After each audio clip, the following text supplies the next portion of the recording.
you ever have dirty thoughts about anyone? It can happen with anyone, and it often happens in everyday life with most people. But do you know why it happens in the end? We may not want it, but still, dirty thoughts keep coming to our minds. But why? There could be many reasons behind it, but some reasons are hidden within your own mind. The mind is our biggest friend and also our biggest enemy. When we go according to our mind, it misguides us, and when we balance our mind, we achieve everything in our life. We try to stop the dirty thoughts that come into our minds, but the more we try to stop them, the more these thoughts keep entering us. The more you run away from something, the more it will come to you. So don't run away from it. Before we delve into the story of Mahatma Buddha, make sure to subscribe to our channel. Once, a young man came to Gautam Buddha and said, "Buddha, why do such impure thoughts come to my mind? I don't want these impure thoughts, but my mind is always filled with thoughts of desire, and I am troubled by thinking about them. My energy and time are wasted in these thoughts, and because of these thoughts, I am never at peace, and I always get attracted to women when I see them. I can't control myself." Buddha smiled and asked the young man, "Do you know what desire is?" The young man replied, "Well, I don't know exactly what desire is, but whatever it is, it's a bad thing." Then Buddha said, "First, you need to understand that whatever is naturally within us is not bad. There is some need for it in our lives. Desire is not a bad thing. It is an emotion in our mind that makes us aware of a lack of something and then attracts us towards that thing. For example, if you lack wealth, you will develop a desire for wealth. This doesn't mean that desire is bad. It is just a kind of necessity in our mind. When this need is physical, we call it lust." The young man said, "I understand the meaning of lust now, but can you tell me where it comes from and how it arises?" Gautam Buddha said, "Desire does not come from anywhere. It is within us, and it is necessary for it to exist. That's how the expansion of human race will happen." The young man asked, "If it is within us and necessary, then why do people consider it wrong?" Buddha replied, "That is the problem. People have misunderstood desire. Trying to hide and suppress desire is not wrong. Using desire in the wrong way is wrong. People start living for the one they desire, constantly thinking about them, but this is all wrong." Buddha continued, "People have wrongly perceived desire. Trying to hide and suppress desire is not wrong. Using desire in the wrong way is wrong. People start living for the one they desire, constantly thinking about them, but this is all wrong." The young man questioned, "Why do people not consider the desire in animals wrong?" Buddha responded, "Animals have desire only for procreation, not for pleasure. Nature has not endowed animals with the understanding to use desire for their happiness, whereas humans with their intellect use everything in nature for their pleasure. Humans have made desire the means for their happiness. While nature gave us desire to propagate our lineage, humans have made it the ultimate goal of their lives. Becoming enslaved to desire in this way is wrong." The young man asked, "Mahatma, why does desire dominate us? Why does it become uncontrollable?" Buddha replied, "Listen carefully. I will explain the whole game of desire to you. Pay attention, and you will understand the answers to all your questions." Buddha then began to narrate a story. Once upon a time, there was a guru and his disciples in an ashram. Every day, a disciple would go to the nearby village for alms. On the way, there was a river where he used to go for alms. One day, he saw a boy hiding behind a tree. He went up to the boy and asked, "Hey, why are you hiding behind this tree?" The boy replied, "Can't you see what I'm seeing?"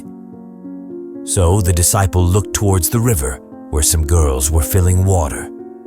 He exclaimed, "Hey, there are girls filling water there. What's so secretive about watching them?" The boy, looking at the disciple, said, "You fool. You can't see what I see. Look at them carefully. Observe their graceful bodies, the way they lift their pitchers, and the flow of their hair on their backs. appreciate the beauty that has unfolded. The disciple, now looking towards the river, couldn't resist and continued watching. Until then, he hadn't seen anything, and he was completely fearless. He felt no guilt, but as he continued watching the girls secretly, he suddenly felt a tremor inside. Realizing his actions, he said to himself, "What am I doing? I should leave immediately," and he hurriedly left. Once he returned to the ashram, he immersed himself in his duties, but the sight he had witnessed kept replaying in his mind. The image haunted him. His mind longed to see that beauty again. His focus waned in all tasks. Every morning he rushed out for alms and headed towards the tree near the river where the boy used to be. Collaborating with the boy, he continued secretly watching the girls. His mind was no longer present in any task. He was always entangled in thoughts. When the guru observed these actions, he called the disciple and said, "From today, I will also accompany you for alms. Let's go together." The disciple, trying to avoid the guru, replied, "No, Guruji, why bother yourself? I can manage alone." The guru insisted, "I will go with you from now on." Reluctantly, the disciple agreed. As they went out together for alms, the disciple's mind was still preoccupied with thoughts. The guru noticed this and said, "From now on, you go alone." The disciple, trying to convince the guru, said, "Guruji, why are you troubling yourself? I can manage alone." The guru conceded, "Okay, go alone." Afterward, the disciple resumed going alone for alms. However, the images he had seen continued to haunt him. His mind was restless and he found no peace. He couldn't sleep properly or eat well. His mind was constantly craving to see that beauty again. One day, unable to bear it any longer, he went to the guru and said, "Guruji, why are you troubled? I can go alone." The guru responded, "All right, you go alone." After that, the disciple continued his routine of secretly watching the girls, and his obsession grew stronger. His mind was craving to see everything. He wasn't focused on any task at hand. As soon as morning arrived, he hurriedly left the ashram for alms and headed to the tree near the river where the boy was usually present. Together, they would secretly watch the girls. Now, he started doing this every day. His mind was no longer engaged in any work. He was constantly entangled in various thoughts. He couldn't perform the ashram duties properly. He couldn't sleep well, nor could he eat properly. His mind was restless. He repeatedly longed to see the beauty of those girls. Even when the guru gave alms, his mind was lost in other thoughts. When the guru observed his actions one day, he called the disciple and said, "From today, I will also go with you to seek alms. You and I will go together." The disciple, refusing, said, "No, Guruji, why are you bothering? I can beg alone." The guru said, "All right, you go and beg alone." After that, the disciple went out to seek alms.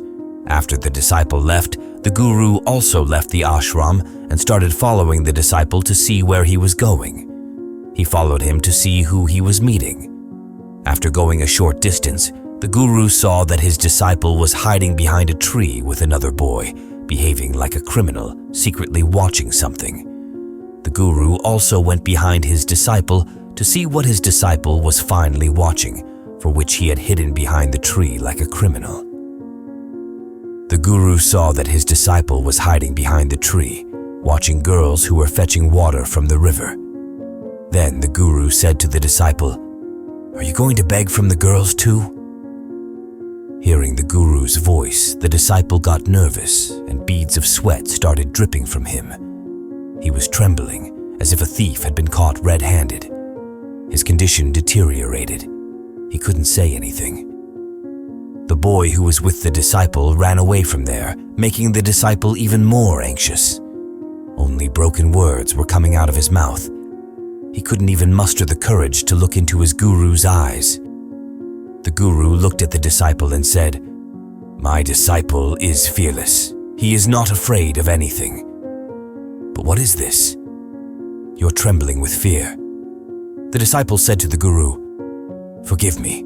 It's not my fault. That boy misled me, but I promise you that I will never do such things again. Please forgive me." The Guru said, "It's okay, but remember that we reap what we sow. The company we keep influences us. The thoughts of those we associate with enter our minds. So, choose good company so that positive thoughts enter your mind." Then the Guru and the disciple returned to the ashram and started focusing on the ashram activities again. He abandoned that path and started taking another route. He performed his duties attentively, but slowly, anger started to build up within him. He began to harbor resentment towards other disciples and became restless.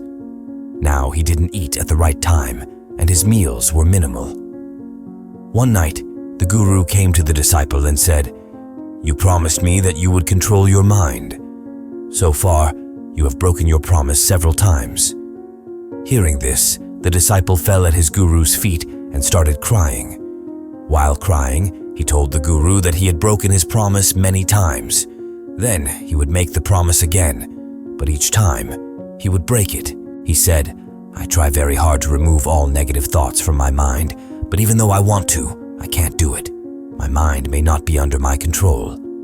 Then the Guru said to the disciple, "Come with me." The Guru took the disciple to the garden of the ashram and said, "Look, there are some channels here. The water from the river is reaching these plants, and this water is continuously flowing. Can you stop the flow of this water?" The disciple said, "Yes, Guruji, I can stop this flow." The disciple picked up some soil and placed it at the edge of the channel. The water stopped for a while, and then after a short time, water started flowing over the sand. The Guru said, "Hey, what is this? The water didn't stop. How did you think you could stop it?" The disciple replied, "Gurudev, the water did stop for a while. Watch." He lifted some pebbles and placed them in the channel, and then the water stopped for a short while. But after a little while, water started flowing again over those pebbles.